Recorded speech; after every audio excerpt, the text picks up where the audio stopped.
Hello, and welcome to an exciting video.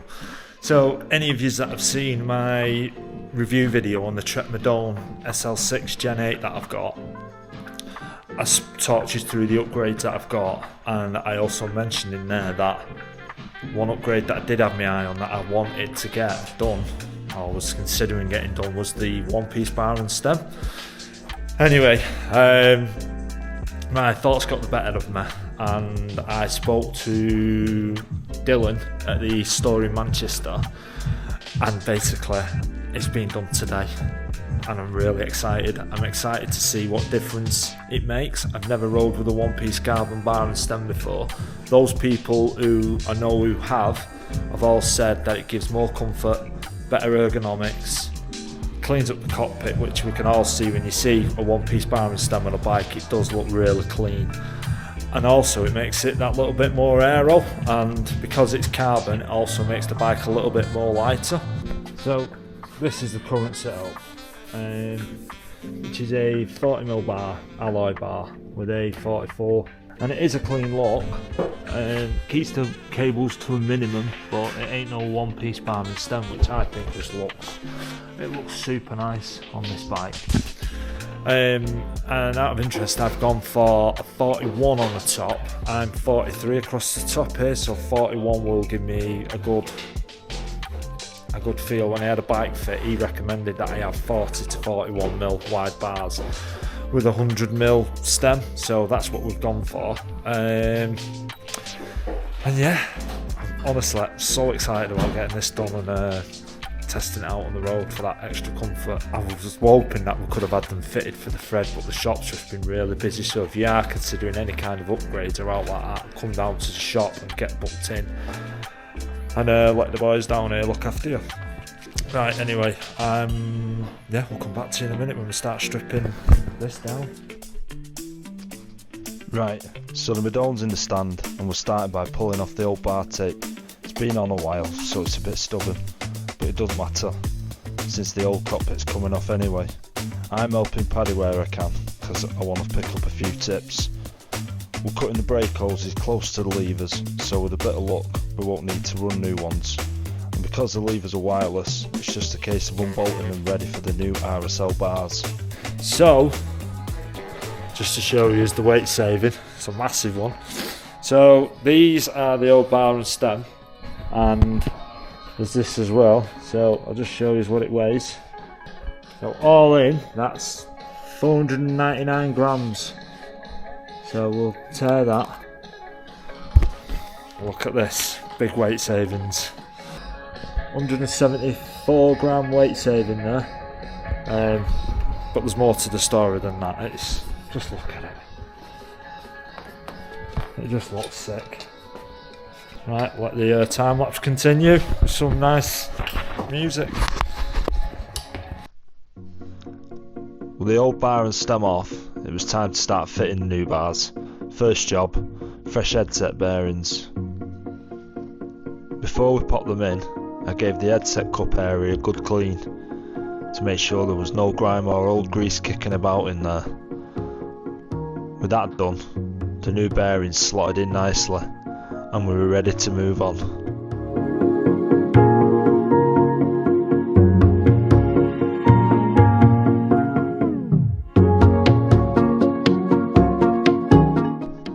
Now for one of the trickier jobs, threading the brake hoses through the bars. Because it's all internal, Paddy used a really smart trick. He ran some gear cables through first to guide the hoses, and it worked perfectly. They went straight through, no messing. Honestly, this guy is an absolute genius with a bike.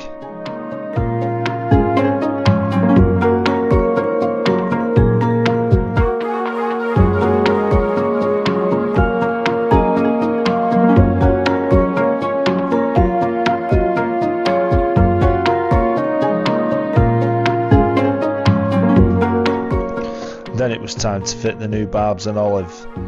The rear hose was easy, loads and loads of length to work with, but the front was a bit tighter. So Paddy had to unbolt the front caliper and move it up so we could get more length at the bars on the front hose. Bit of a squeeze, but we got there in the end.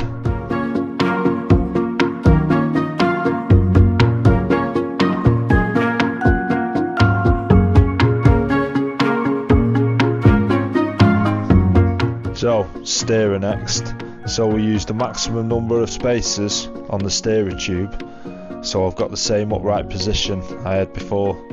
I'm not ready to cut the steerer just yet, in case I want to adjust the fit later on. So for now, I'll keep it as it was.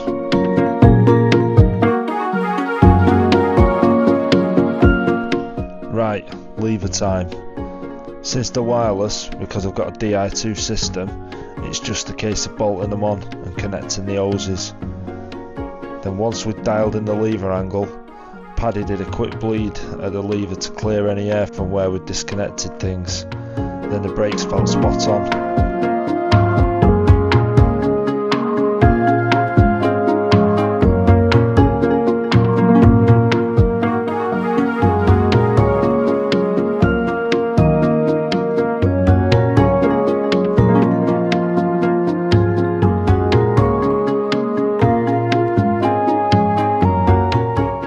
So, last step, bar tape. So I've gone with a Supercaz Sticky Cush, one of my favourites, especially for wet northern rides, and one that I've used for years, so it's tried and tested. I asked Paddy if he could do a reverse wrap to keep the clean look on the bars. Paddy hadn't done it before, but after a quick look online he nailed it. I let him finish the second side on his own, didn't want the filming to interrupt his flow.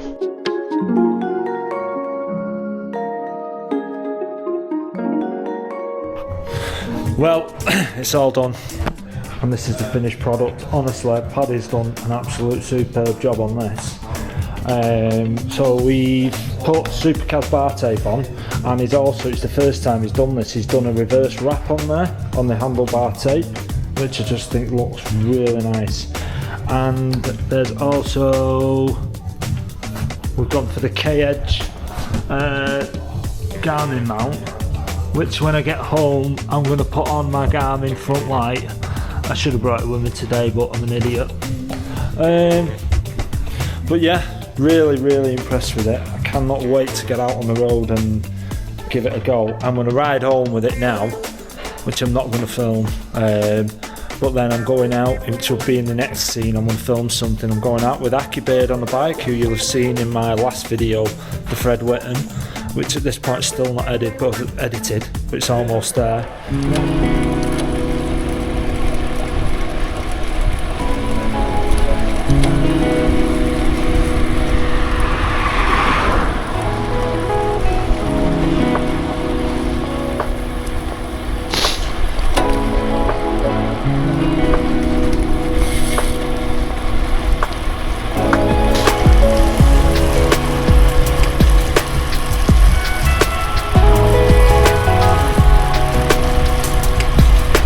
So it's been about 3 weeks.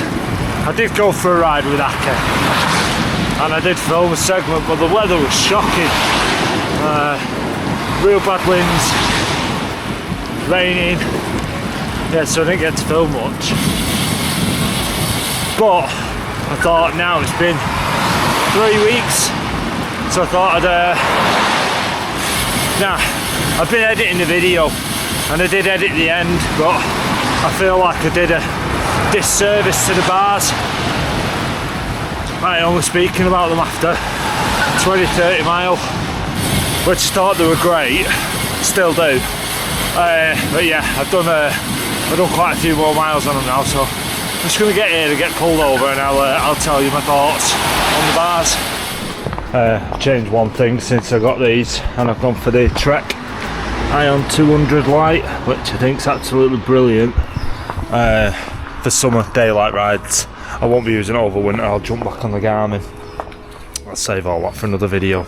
But the bars, well, first off, as you can see, it's a super clean look, like really clean. I love it. The only thing which is driving me mad, and it's nothing with the bars, is this. But it keeps that safe. So, first thing, the 1 centimetre extra wider on the bars. Now, when I first rode them, I did notice it, but now I've been riding it for 2 or 3 weeks. It's become second nature. It just feels like it did previously. The distance on the stem, the 100mm, that feels exactly the same. one thing that I really do like is when you're descending, you're in the drops, because I've got that 44 wide drop. The distance from here to here, that's actually 2 centimeters wider. It feels so much more more comfortable when you're at high speed and you're in the drops and you're going downhill. It feels super confident, inspiring. Confidence inspiring? Can't get the words out. It's bloody 4:45 in the morning, 4:45 in the morning. Not woke up properly. Now, the carbon. That thing has been an absolute game changer. So when you're hitting bumps, it's hard to explain. But if you can imagine, like when you're on an alloy bike and you're hitting potholes, if you had a graph which showed like the measurement of bumpiness, is that even a word? I'm sure it's got a proper word. The graph would go like that. It'd be a sharp spike on alloy. On carbon, it kind of like rounds off. It smooths it off, and you don't notice the bumps and stuff as much at all. I'll give you one prime example. So when I went on the ride with Aki, we come and did the descent down from if you go up and over Dovestones, if any of you know it, it's a long descent which takes you down to Holmfirth. And when we were coming down there was a pothole up ahead in the road. It weren't a big one, but I didn't have enough time to react because I was just in my own world, my own thoughts, and I hit this bump. I thought, here we go. Anyway, I went over it and barely noticed any vibration through the bars at all. It just felt great. It felt really good, and that's one thing that I really do like, is that when I'm descending on these bars, it really is confidence inspiring. I know I've used that word before, but it really is. They are super comfortable. Another thing I'm loving is this reverse wrap that Paddy done. It's holding up pretty well. I've done maybe 300 mile on them, 200-300 mile, I don't know what the number is, but yeah, I've done quite a few rides on them now, and yeah, it's holding up really well. I know it's Supercars as well now, by the way, and that's owned by Specialized, but yeah, I really do like this bar tape. I've used it loads over the years. Then there's also the weight difference. It drops quite a bit of weight from the bike. Well, I say quite a bit of weight. Depends how you judge dropping grams from your bike. For me, it weren't a deciding factor in going for these bars. For me, it was the comfort that I wanted in these bars. A couple of things that I do want to change. Well, one thing that I want to change is that I want to tuck these in an extra 2 or 3 mil. I need to get a long Allen key so I can set it properly and put it in the bolt hole there, and then you can get the perfect distance between the two. But yeah, loving the bars, think they're great, real great addition, and in terms of looks, it just completes the bike. I can't think of anything else that I'd want to upgrade on it. I'd like to upgrade the group set, only to have satellite shifters on the top there. But other than that, I think it's the perfect bike now. I think it's great, it's fast, it handles well, it climbs well, it descends well. It gets lots of comments when you're out on rides. People do like the look of it. When I was on the Fred, yeah, I got a fair few comments on the bike. But yeah, that's my installation, quick review on the Trek RSL bars. Any questions, as I've already said, put them down below, or you can send me a message over on Instagram. And yeah, till next time, ride safe, and I will see you in the next one. Oh, please consider pressing that subscribe button, it helps massively. I'll see you soon, bye.